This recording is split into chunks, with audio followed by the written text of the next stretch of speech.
I'm joined with manager Keith Rowland after the 2-1 win here away at Newmarket. Keith, it's 4 away wins on the bounce for us. Must be delighted. Yes, delighted, yeah. And listen, from the outside of it, people can look at it and say it was a last-minute winner again. But I think the whole thing swung on the penalty decision in the first half against young Daniel. And for the kid to get a booking is unbelievable. I've just seen it back. I can't believe it. I can't believe the referee booked Daniel, and I can't believe he didn't give us a penalty. And he was still so adamant after the game that it wasn't. Listen, it wasn't a penalty. They got a penalty, and we're not arguing that.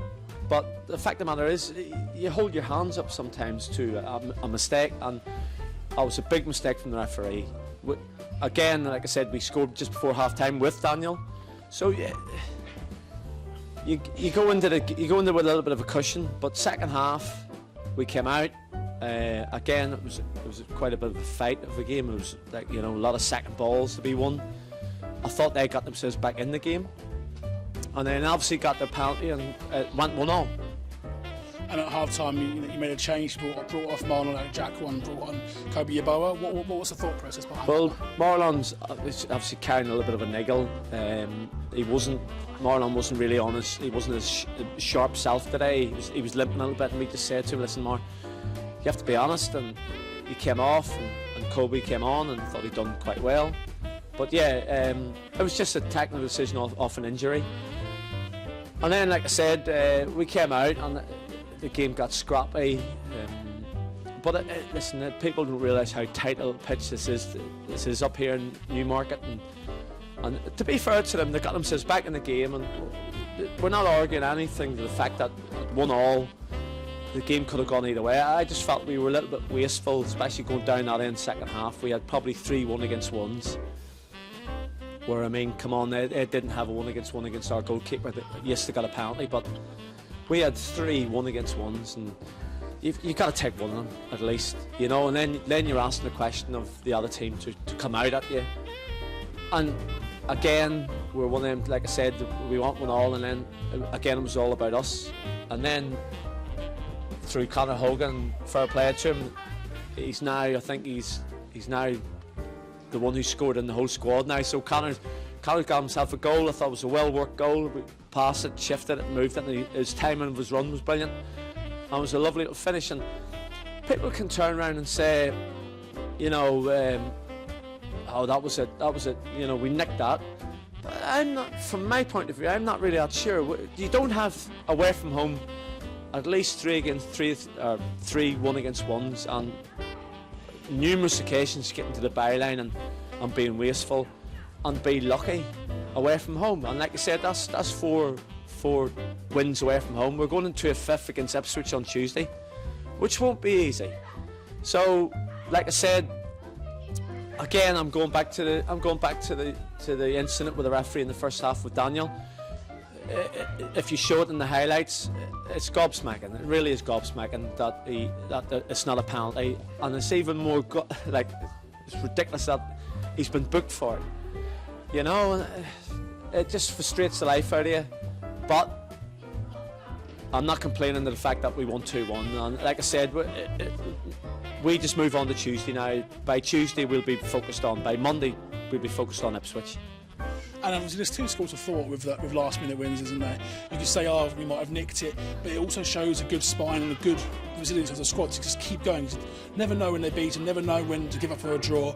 So you can always look at it from the positive side of things as well, can't you? Oh, absolutely. I came into the game today so positive with it, and obviously we got a little bit frustrated with them. But yes, listen, if you're going to win it, like I said, if you're going to win it and win it in the last minute, but from my point of view, it is frustrating for us. But listen, as a group, we've done it so many times this season. Long may it continue to if we keep winning, because we need to keep winning. Again today, a lot of teams won in and around us, so that's vital today. And I just didn't want to come away from the game today drawn 1-1 or possibly going the other way off a referee's decision again. We've had it 3 times this year on penalty decisions, and I didn't want that. I didn't want to be standing in front of here talking about it, but unfortunately I am. And again, it sounds like sour grapes, but we won. You know what I mean? We won. I just believe that 3 times this season we've had stonewall penalties that just have not been given. I just can't work it out for the life of me. But like I said, great spirit in the group. Like I said, after the negativity after Grays, we've come back. We've won 4 in a row away from home. Like I said, we've got a 5th again. We'll be desperate to win again on Tuesday to set us up for a good home game on the Friday night against Malden. Yeah, it's been a long time coming, to be fair. There's been quite a few chances throughout the season. Just hasn't felt for me. I just felt calm in the situation. I knew the job had to be done, and it sort of opened up for me. The keeper stayed, didn't really come for it, and see the gap and just slid it home.